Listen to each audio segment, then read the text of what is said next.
Assalamualaikum warahmatullahi wabarakatuh. Bismillahirrahmanirrahim. Alhamdulillahilladzi arsala rasulahu bil huda wa dinil haqq liyuzhirahu 'alad din kullih walau karihal kafirun. أشهد أن لا إله إلا الله وحده لا شريك له وأشهد أن محمدا عبده ورسوله والصلاة والسلام على أشرف الأنبياء والمرسلين وعلى آله وأصحابه والتابعين بإحسان إلى يوم الدين أما بعد.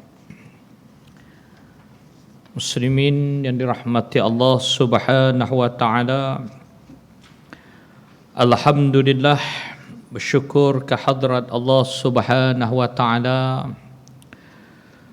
dengan limpah dan kurnianya. Marilah sama-sama kita memanjatkan kesyukuran kehadrat Allah Subhanahu wa taala.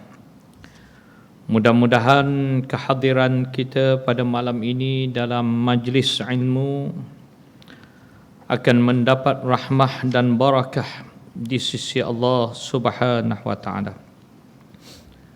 Insya-Allah pada malam ini kita akan menyambung kembali pengajian menerusi kitab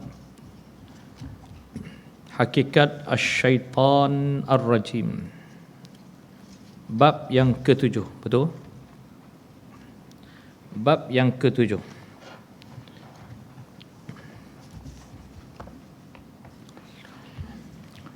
Hubungan syaitan dengan anak Adam di atas perseteruan dan permusuhan. Menurut sunnatullah, syaitan yang mendurhakai Allah Subhanahu wa taala itu diutuskan bagi tujuan untuk menjalankan kerja mewaswas dan memfitnah di kalangan manusia, terutama orang yang mempelajari tentang Al-Quran dan As-Sunnah. Syaitan seringkali membantu orang-orang kafir dan munafik dalam usaha jahat mereka terhadap orang-orang Islam. Kalau kita melihat kembali bagaimana syaitan la'natullah ini yang telah mendurhakai Allah Subhanahu wa taala, mereka akan melipat gandakan kerja mereka, usaha mereka bagi tujuan untuk mewaswas dan memfitnah manusia yang dijadikan oleh Allah Subhanahu wa taala, terutama di kalangan orang-orang yang mempelajari Al-Quran dan juga As-Sunnah, iaitu hadis Rasulullah sallallahu alaihi wasallam. Sebagaimana adik-adik yang hafal Quran, yang mendekatkan diri dengan Quran, maka cabaran itu lebih besar berbanding dengan orang yang tak belajar Quran. Sebab orang yang tak belajar Quran ini jiwanya jauh dari Quran, jiwanya tidak dekat dengan Quran. Tapi orang yang mempelajari Quran, insya-Allah jiwanya dekat dengan Quran. Apabila kita mendekatkan diri dengan Allah Subhanahu wa taala melalui Quran dan juga hadis Rasulullah sallallahu alaihi wasallam, kita akan menjadi orang yang kuat. Kuat dari sudut spiritual, dari sudut dalaman kita. Apabila kita memiliki kekuatan spiritual, kekuatan dalaman, syaitan sukar untuk mewaswaskan kita. Syaitan sukar untuk menjadikan kita orang yang lalai. Sebab itulah mereka akan berusaha bersungguh-sungguh untuk bekerja bagi tujuan melalaikan manusia yang mempelajari Quran dan hadis Nabi SAW. Termasuk kita yang hadir malam ni di dalam kuliah maghrib yang belajar tentang syaitan iblis ni, maka kita lebih banyak akan diwaswaskan oleh syaitan. Kerana apa? Mereka tidak mahu kita memahami tentang siapakah dia syaitan ataupun iblis ini. Pusat pengurusan dan pentadbiran syaitan. Sebagaimana manusia, syaitan juga mempunyai pusat pentadbirannya yang tersendiri. Di manakah pusat pentadbiran?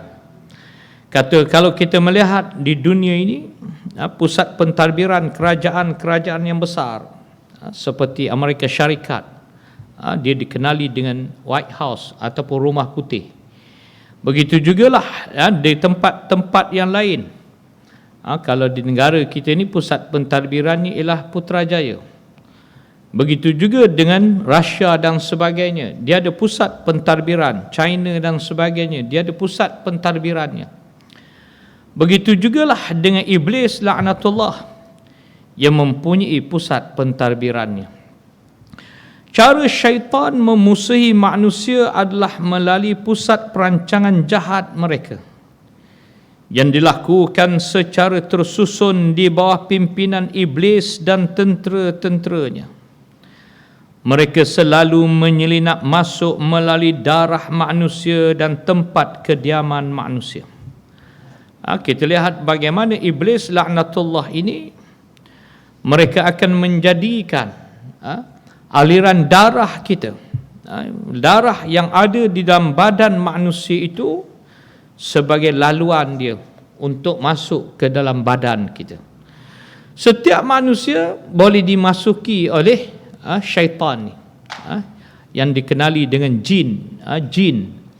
Sebab itu ramai di awal mungkin ada yang confuse syaitan dengan iblis ni apa beza. Saya dah cerita di awal pengajian kitab Hakikat Asy-Syaitan Ar-Rajim ni, iblis ni lah yang diusir keluar daripada syurga. Biar adik-adik faham, iblis ni kepala jahat dia ialah iblis yang tak nak sujud kepada Adam, namanya iblis. Dan iblis ni seekor je. Kepalanya ialah iblis, dan dia mempunyai tentera-tenteranya yang terdiri daripada jin, yang terdiri daripada manusia. Maka dia akan menggunakan jin dan manusia ini sebagai tenteranya. Jadi jin-jin ini dikenali sebagai syaitan. Dia bukan iblis, dia dikenali dengan syaitan. Manusia-manusia yang sesat, yang mengikut ajaran iblis ni, dia dikenali dengan syaitan. Syaitan. Apa makna syaitan? Orang yang dijauhkan oleh Allah Subhanahu wa taala daripada rahmahnya. Orang yang tidak mendapat kebaikan. Itu makna syaitan. Jadi sebab itu ada di kalangan jin itu iblis, ada di kalangan manusia itu iblis. Jadi manusia ni kalau kita kata manusia iblis ataupun manusia syaitan, dia marah. Sedangkan manusia ni ada potensi nak jadi syaitan ni apabila dia tidak mengikut apa yang telah ditetapkan oleh Allah Subhanahu wa taala. Dia lawan Allah Taala. Dia tak nak patuh kepada Allah, maka dia boleh jadi syaitan. Jadi yang boleh masuk dalam badan kita ni manusia ke siapa? Manusia tak boleh masuk dalam badan kita. Mak kita betul tak boleh masuk, walaupun kita keluar daripada perut mak kita, tapi mak kita pun tak boleh masuk dalam badan kita. Ayah kita pun tak boleh masuk dalam badan kita. Tapi yang boleh masuk dalam badan kita ni ada sejenis makhluk yang diciptakan oleh Allah Ta'ala yang kita tak nampak. Dia ada satu alam lain, iaitulah alam jin. Mereka itu terdiri daripada jin. Jin ni adalah di antara makhluk yang memang digunakan oleh iblis untuk merosakkan manusia. Maksud jin tu ialah jin yang tidak taat kepada Allah, yang tidak patuh, yang boleh diberi makan, yang boleh dirasuah, yang boleh dipergunakan oleh iblis. Jadi jin ni dia boleh masuk dalam badan kita. Itu yang dikatakan syaitan tadi tu. Dia masuk melalui majrad dammi, aliran darah kita. aliran darah, dia masuk ke aliran darah, dia menyelinap masuk. Itu yang kadang-kadang terasa sakit badan. Ada setengah orang disantau. Di mana disantau? Bukan di dinding rumah. Dia akan santau tu, dia akan pergi kepada efeknya kepada badan manusia. Badan manusia. Jadi badan manusia inilah yang akan menjadi sasaran makhluk-makhluk ini. Rasulullah sallallahu alaihi wasallam bersabda dalam suatu hadis yang sahih, hadis riwayat Muslim. Inna iblisa yad'u arsyahu 'alal ma' thumma yab'atsu sarayahu fa adnahum minhu manzilatan a'zamuhum fitnah. Yaji'u ahaduhum fayaqulu fa'altu kadha wa kadha fayaqulu ma sana'ta syai'an qala thumma yaji'u ahaduhum fayaqulu ma taraktuhu hatta farraqtu bainahu wa baina imra'atihi qala fayudnihi minhu wa yaqulu ni'ma anta, rawahu Muslim. Hadis panjang. Rasulullah sallallahu alaihi wasallam dalam satu hadisnya bersabda, Rasulullah, hadis ni daripada Rasulullah. Kata Nabi sallallahu alaihi wasallam, sesungguhnya iblis itu menjadikan pusat pentadbirannya. Malam ni kita nak belajar pusat pentadbiran iblis ni. Hadis ini menyebut sesungguhnya iblis menjadikan pusat pentadbirannya di atas air laut. Kemudian ia menghantar tenteranya dari kalangan syaitan jin untuk menyerang sasarannya di serata tempat dan sudut. Di mana pusat pentadbiran iblis? Kalau ikut hadis sahih ni, di laut. Di laut. Tapi Rasulullah sallallahu alaihi wasallam tak mention, tak sebut laut mana. Lautan Pasifik ke, Atlantik ke, Laut Cina Selatan ke, Rasulullah tak sebut. Tetapi pusat pentadbiran iblis ni, kalau ikut hadis ni, berada di laut. Di laut. Ada orang kata tiga segi Bermuda dan sebagainya, yang kapal hilang apa semua tu, wallahu alam. Tidak disebut oleh Nabi SAW di mana, tetapi yang pasti pusat pentadbirannya berada di tengah laut. Tengah laut. Bukan di atas, bukan di di langit sana, bukan. Tetapi di laut. Yang mana kata Nabi SAW, iblis ni, iblis bos tadi tu, bos kepada segala syaitan, dia menghantar tentera-tenteranya dari kalangan jin untuk menyerang sasarannya di serata tempat dan sudut. Dia daripada pusat pentadbiran tu, dia arahkan tentera-tenteranya yang terdiri daripada jin ini untuk melakukan serangan ke atas manusia di seluruh dunia.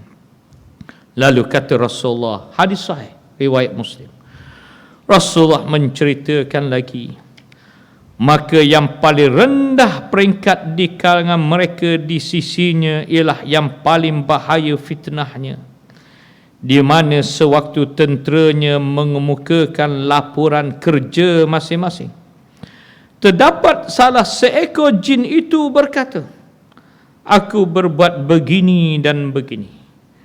Lalu iblis menjawab, kalau begitulah laporan kamu, kamu belum berbuat apa-apa yang memberi kesan. Iaitu iblis tidak berpuas hati dengan kerjanya yang tidak jelas hasilnya. Iblis panggil seorang demi seorang jin yang ditugaskan tadi. Bila dipanggil oleh jin ni, dia bagi report, bagi laporan. Kamu buat apa hari ni? Kamu buat apa? Kamu buat apa? Lalu kata Rasulullah, ada seekor jin ni, dia datang bila dipanggil oleh iblis untuk buat laporan. Lalulah jin ni beritahu, aku dah buat begini, begini, begini. Lalu iblis berkata, kerja kamu ni tidak berkesan. Belum mencapai tahap yang dia nak. Tak boleh menyesatkan manusia, tak boleh menjadikan manusia itu jauh daripada Allah. Dia tak nak terima laporan tu.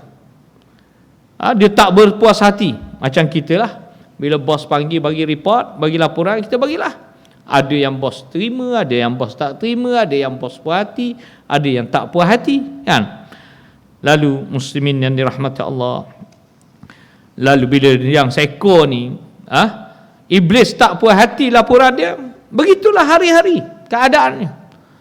Lalu dipanggil masuk menghadap seekor lagi jin yang lain pula, kata Rasulullah. Panggil pula jin yang lain pula.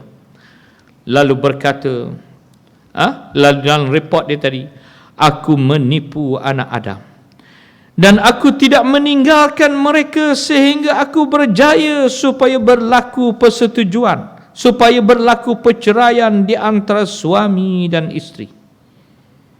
Masuk seekor jin ni, dia bagi report, dia kata, wahai iblis, kerja aku hari ni, aku telah melakukan sesuatu yang mana aku goda manusia ni, aku hasut manusia ni, aku tak tinggal anak Adam ni sehingga dia bercerai dengan isteri dia. Maknanya berpisah. Sehingga dia ikut telunjuk aku bahawa aku tinggal manusia ni.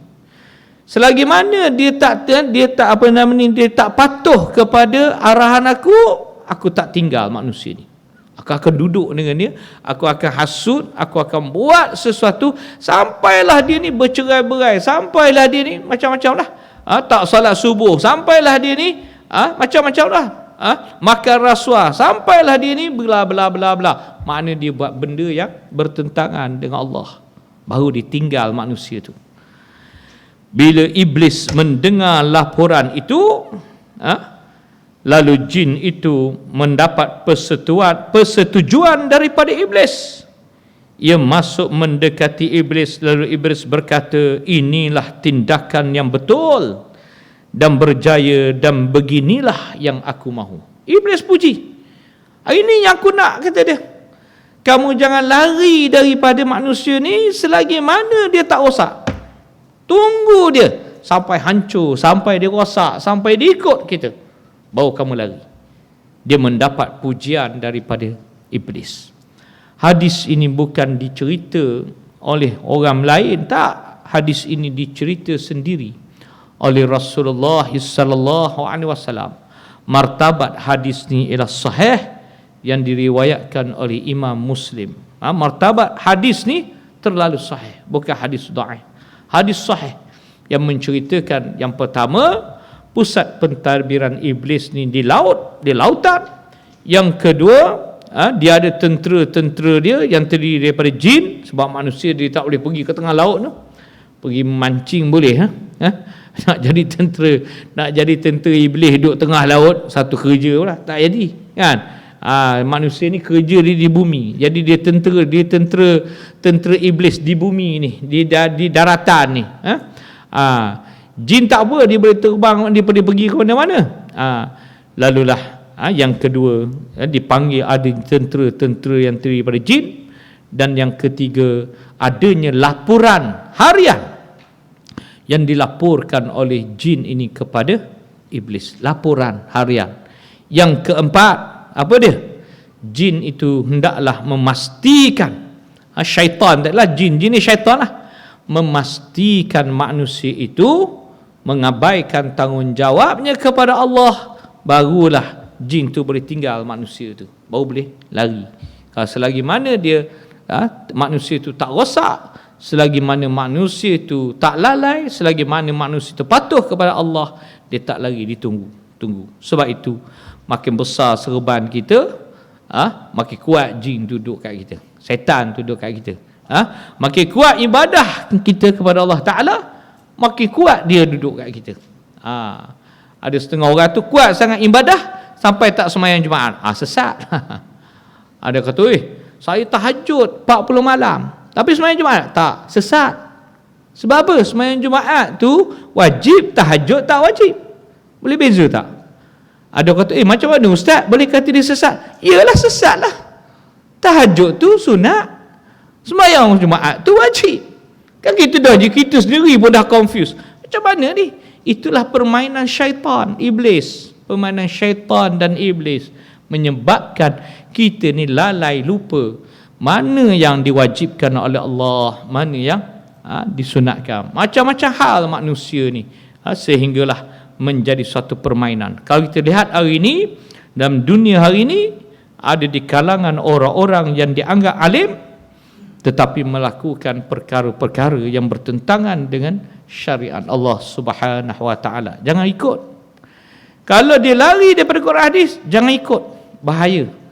Kerana itu ada unsur-unsur yang boleh menyesatkan kita. Menyesatkan kita. Okey, habis tu. Seterusnya lagi, kita lihat lagi. Jadi jelas malam ni kita faham pusat pentadbiran iblis ni di mana? Di lautan. Di lautan. Allah Subhanahu wa taala. Kita lihat tentang tempat kegiatan iblis pula. Allah Subhanahu wa taala telah menjelaskan di dalam Al-Quran tentang tempat kegiatan syaitan. Di mana tempat kegiatan, pusat aktiviti dia? Pusat aktiviti dia. Dia sekarang ni di sekolah ada pusat aktiviti, di jabatan pun adalah pusat aktiviti, dalam masyarakat pun ada pusat aktiviti. Syaitan ni dia ada pusat aktiviti dia. Dia menjalankan aktiviti-aktiviti dia. Allah Ta'ala sebut di dalam surah An-Nas ayat yang pertama hingga ayat yang ke-6. A'udzu billahi minasyaitonir rajim. Bismillahirrahmanirrahim. Qul a'udzu birabbin nas, malikin nas, ilahin nas, min syarril waswasil khannas.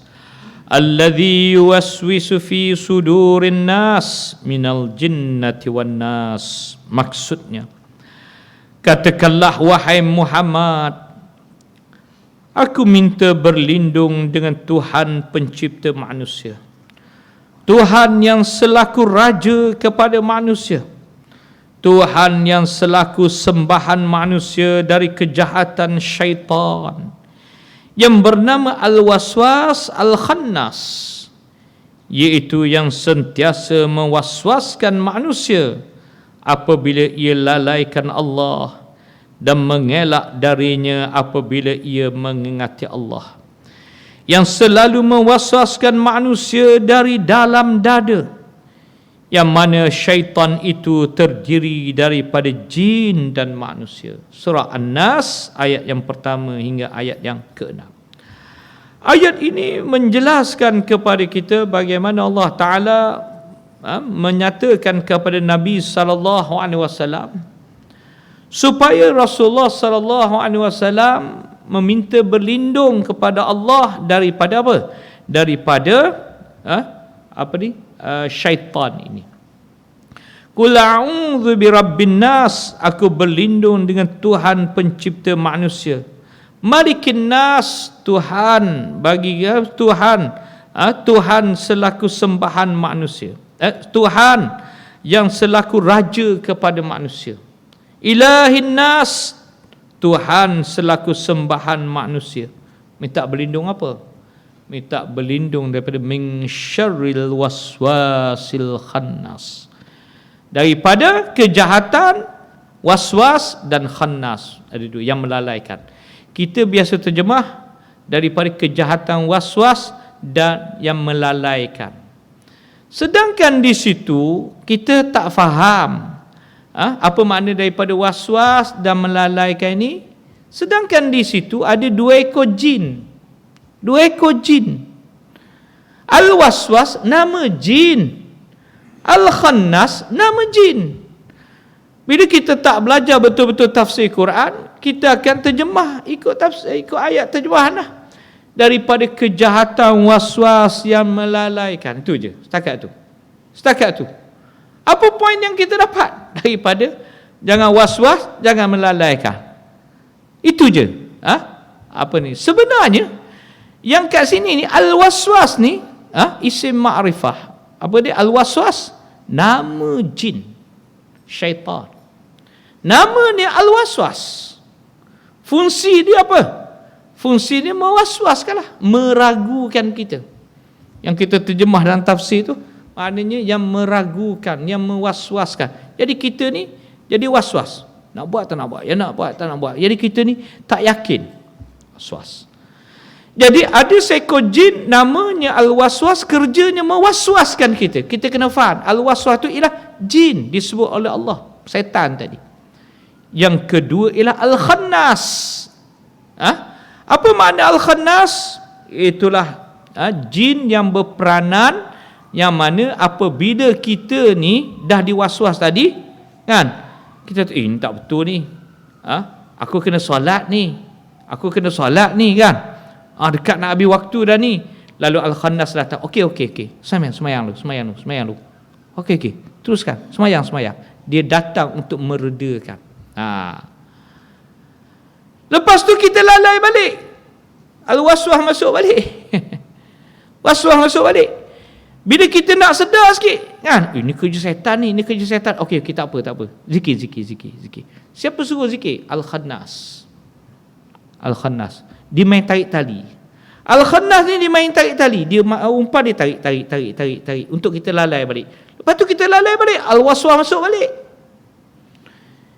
Jadi itulah dua ekor jin ni yang duduk dengan kita, hari-hari kerja dia macam tu. Dia duduk main tarik tali dengan kita. Al-Waswas, Al-Khannas ni. Semua antara kita ni ada peranan ni. Jin ni dua ekor ni, Al-Waswas, Al-Khannas. Lepas ni baru kita, lepas belajar tafsir ni, lepas kita belajar kitab ni, kita kena faham dan kita jelas maksud Al-Waswas, Al-Khannas. Dia ada dua ekor ni, kerjanya waswas dan dia main tarik tali dengan kita. Al-Waswas dia tak akan hanyut macam tu tak? Dia pandai. Bila kita dah ada tersedar sikit, dia tak apa, buat. Kita kata sedekah. Nanti kan aku sedekah ni kan, orang kata aku takabur dan sebagainya. Tak apa, bagi. Bagi. Dan masa yang sama, dia datang balik, Al-Waswas datang balik meragukan kita. Jangan bagi. Begitulah hari-hari kehidupan kita. Kalau kita betul-betul teliti permainan Al-Waswas, Al-Khannas ni, kita pun naik pening. Sebab apa? Setiap saat, setiap ketika, begitulah keadaannya.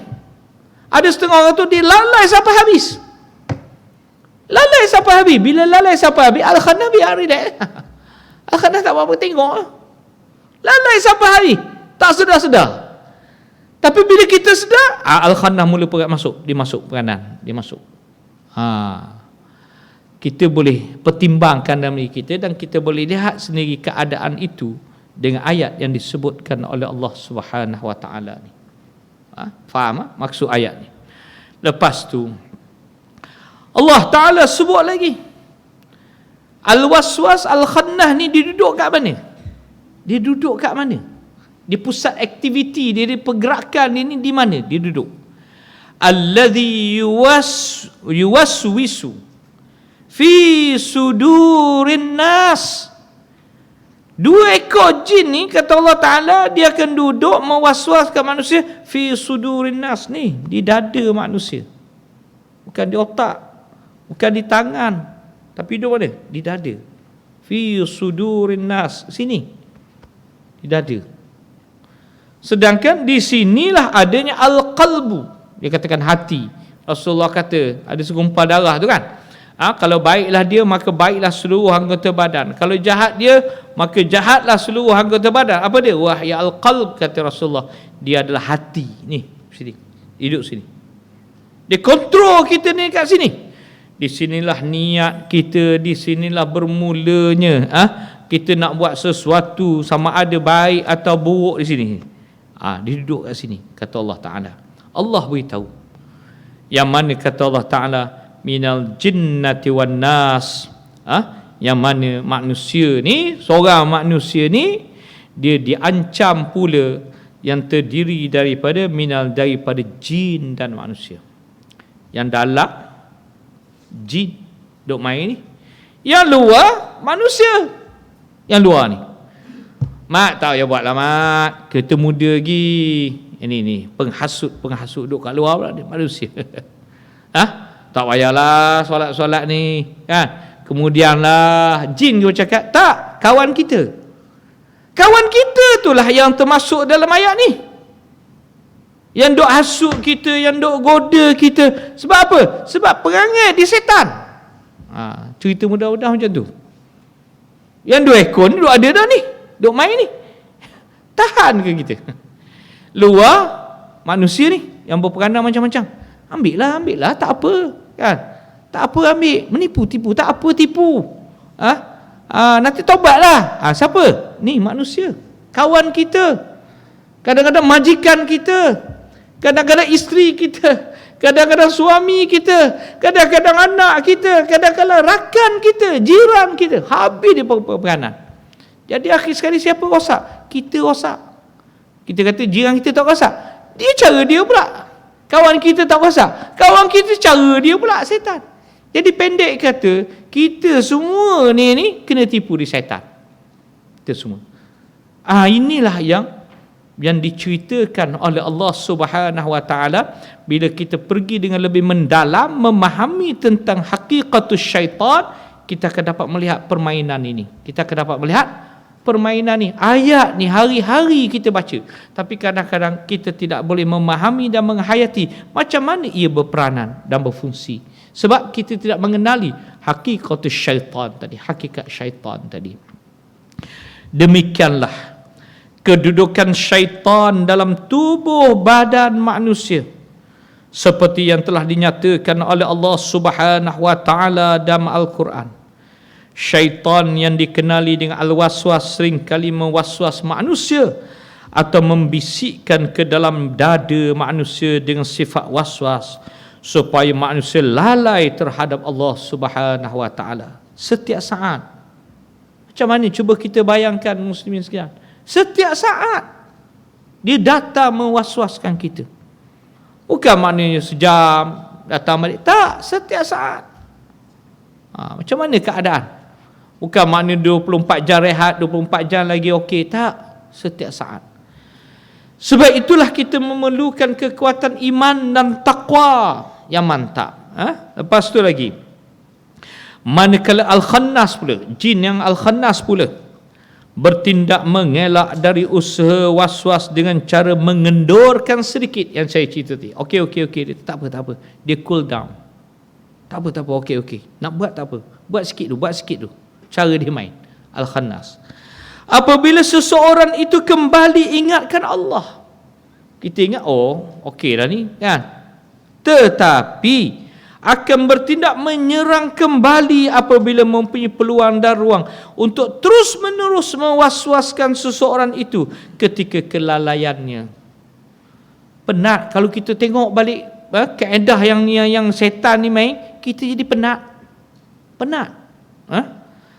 Amat ngeri sekali bagi sesiapa yang sedar tentang tipu helah dan muslihat syaitan ini. Syaitan juga turut berlari dan melompat. Yang pertama tadi duduk kat sini, dada, dikontrol dada.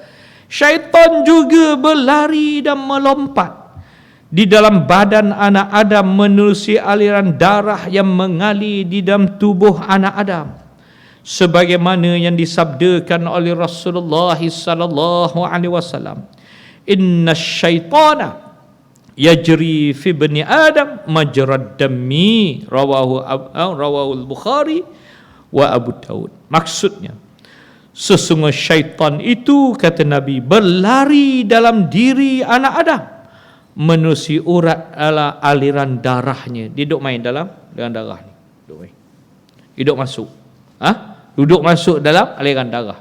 Jadi kita ni di dada dia ada, dalam aliran darah pun dia ada. Sabda Rasulullah sallallahu alaihi wasallam, inna syaitana wadi'un khatmahu ala qalbi bani Adam, fa in dzakarallah khanasa wa in nasiyallah altaqama qalbuh. Walaupun hadis ini dhaif, tetapi dia boleh menjadi pengajaran untuk kita. Apa dia maksud hadis ni? Sesungguhnya syaitan meletakkan muncung mulutnya ke atas hati anak Adam. Sekiranya ia mengingati Allah, ia akan undurkan sementara sambil menunggu peluang. Apabila ia lupakan Allah, yakni manusia tadi lupakan Allah, ia akan terus berada di hatinya. Hadis ini hadis dhaif tetapi boleh digunakan bagi tujuan untuk menjadi pengajaran untuk kita. Macam mana? Syaitan ni, kata hadis ni, dia macam ni, muncung dia tu duduk kat hati kita. Kata hadis ni, muncung tu duduk kat hati kita. Dalam keadaan dia letak muncung, sekiranya kita ni ingat kepada Allah, dia ada sikit muncung dia tu. Macam tu. Bila kita lupa sikit, dia letak balik muncung dia ni. Macam dia cium hati kita, kalau ikut hadis ni. Macam dia cium hati kita dengan muncung dia. Apa ibarat dia? Dia mendekatkan kita. Dia mendekatkan dirinya kepada kita bila kita lalai kepada Allah Subhanahu wa taala. Bila kita kembali ingat kepada Allah taala, dia menjauhkan muncungnya. Inilah dia, antara perkara-perkara yang boleh kita pelajari, bagaimana tempat kegiatan syaitan ini. Ada dua tempat yang melibatkan diri kita sebagaimana yang telah kita bincang tadi. Yang pertamanya iaitulah di dada manusia, dan yang keduanya dalam aliran darah yang mengalir dalam badan kita. Itu antara tempat dia bermain, antara tempat dia bermain. Isyak. Jadi saya rasa sekadar itulah pengajian kita pada malam ini. Mudah-mudahan apa yang kita pelajari ini akan mendapat rahmah dan barakah di sisi Allah Subhanahu wa taala, dan bertambah yakinlah kita kepada Allah, dan kita lebih mengenali siapakah itu iblis dan syaitan, insya-Allah. Aqul qawli hadza wa astaghfirullahal azim li wa lakum. Assalamualaikum warahmatullahi wabarakatuh.